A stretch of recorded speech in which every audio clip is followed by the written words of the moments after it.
พระคริสตธรรมคัมภีร์พระประสัญญาเดิมพระคำปฐมกาลบทที่6ข้อที่1ถึงข้อที่2ได้ทรงกล่าวว่า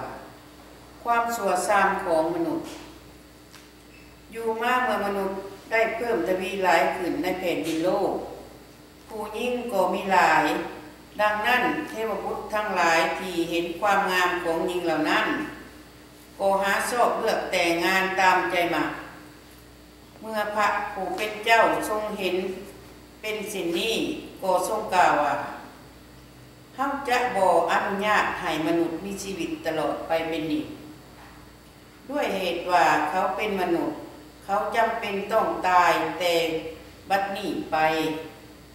พวกเขาจะมีอายุบ่กาย120 ปีในเวลานั้นมีคนหูห่างใหญ่และมีความสามารถหลายคนพวกนี้เกิดมาจากผู้หญิงและเทวบุตรพวกเขาเป็นวีรบุรุษผู้มีชื่อเสียงในอดีตการเมื่อพระผู้เป็นเจ้าเห็นว่ามนุษย์โหดร้ายสามานมีอยู่ทุกหนทุกแห่ง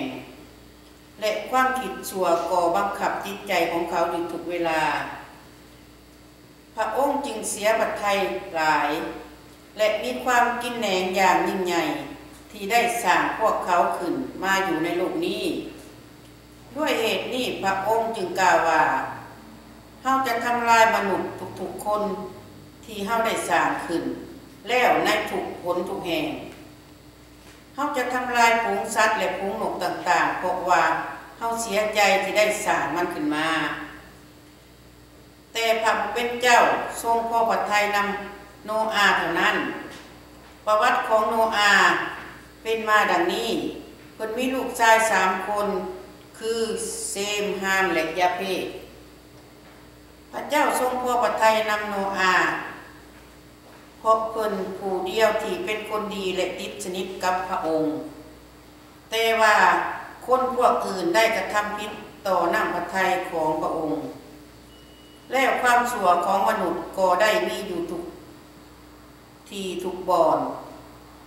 พระเจ้าทรงเห็นว่าโลกนี้เต็มไปด้วยความชั่วก็ย้อนว่ามนุษย์ทั้งปวงกระทำแต่ความชั่วโนอาห์สร้างเรือใหญ่ขั้นต่อมาพระเจ้าทรงกล่าวกับโนอาห์ว่าเฮาได้ตัดสินใจจะทำลายมนุษย์ชโลกแล้วเฮาจะทำลายพวกเขาจนหมดสิ้นเพราะว่าโลกนี้เต็มไปด้วยความชั่วของเขาเจ้าจงสร้างเรือด้วยไม้แกนอันแน่นหนาสำหรับเจ้าจงสร้างเป็นลายห่อแล้วเอาขีดสียาทางในและทางนอกให้ดีจงสร้างเรือดังกล่าวนี้ทางยาวให้ได้300 ศอกทางกว้าง50 ศอกและทางสูง30 ศอกจงเฮ็ดปองเยี่ยมยุบหลังคาสูง1 ศอกยาวตามผาและประตูข้างเรือแล้วเฮ็ดทางในเรือให้เป็น3 ชั้นเฮาจะให้น้ำมาท่วมโลกและทำลายทุกสิ่งบ่มีชีวิตอยู่ทุกๆสิ่งในโลกนี้จะตายไปแต่ว่าเฮาจะตั้งคำมั่นสัญญาไว้กับเจ้าฉะนั้นจงเอาเมียลูกชายลูกไผ่ของเจ้าเข้าไปในเรือพร้อมทั้งเอาสัตว์ทุกๆชนิดแนวละคู่นกทุกๆชนิดแนวละคู่สัตว์ลากสัตว์เลื้อยคลานสัตว์ใหญ่สัตว์น้อยทุกๆชนิดแนวละคู่เพื่อให้สัตว์เหล่านั้นมีชีวิตอยู่อย่าลืมเอาอาหารหลายๆชนิดสำหรับครอบครัวของเจ้าและสำหรับสัตว์เหล่านั้นด้วยโนอาห์ก็เฮ็ดทุกอย่างตามที่พระเจ้าได้สั่งไว้